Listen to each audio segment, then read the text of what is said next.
ગુજરાતમાં ઉત્તરાયણ પર્વની ઉજવણી થઈ છે. પતંગ ઉત્સવ સાથે જોડાયેલી છે અને આ તહેવારમાં પરંપરાગત મીઠાઈ જેમ કે તલસીંગની ચીકી, મમરાના લાડુ અને ગોળ આધારિત વાનગીનું વિશેષ મહત્વ છે. આ પર્વ દરમિયાન ઘરે ઘરે વ્યાપારિક ધોરણે ચીકી તથા મમરાના લાડુનું ઉત્પાદન થાય છે, જે રાજ્યની સાંસ્કૃતિક વારસાનું અભિન્ન અંગ છે. ઉત્તરાયણ પર્વ પર તલચીકી, સિંગચીકી, મમરાના લાડુ ખાવાની પરંપરા છે, ત્યારે ખેડા જિલ્લાના ઉત્તરસંડા ગામ જેવા વિસ્તારમાં નાસ્તાના ગૃહ ઉદ્યોગો પરંપરાગત સ્વાદ જાળવી રાખે છે. આ વર્ષે પણ ઉત્તરાયણ નિમિત્તે ચીકી અને મમરાના લાડુની માંગ વધી છે. બજારમાં વિવિધ પ્રકારની ચીકી ઉપલબ્ધ છે, જે સમગ્ર ગુજરાત સહિત દેશ વિદેશના અનેક ગુજરાતીઓ સુધી પહોંચે છે.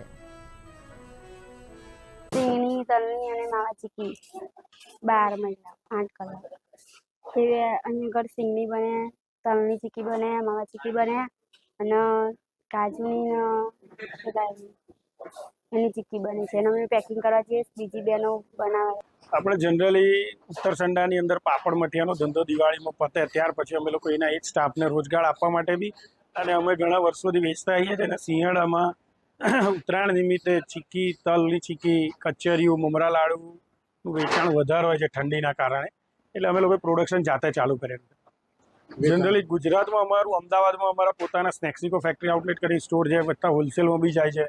દેશ વિદેશમાં આવતા જતા લોકો અત્યારે ડિસેમ્બરમાં એ લોકો આપણા ગુજરાતમાં વધારે આવતા હોય એનઆરઆઈઓ, તો એ લોકોને બી પેકિંગ ડબલ પેકિંગ કરીને અમે લોકો બહાર મોકલતા આવીએ છીએ.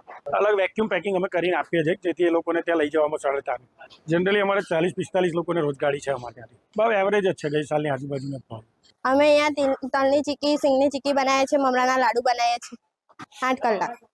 અહીંયા બનાવનારા બનાવે છે ચીકી અને અમે પેકિંગ એવું કરીએ છીએ. અહીંયા 30-35 મહિલા કામ કરે.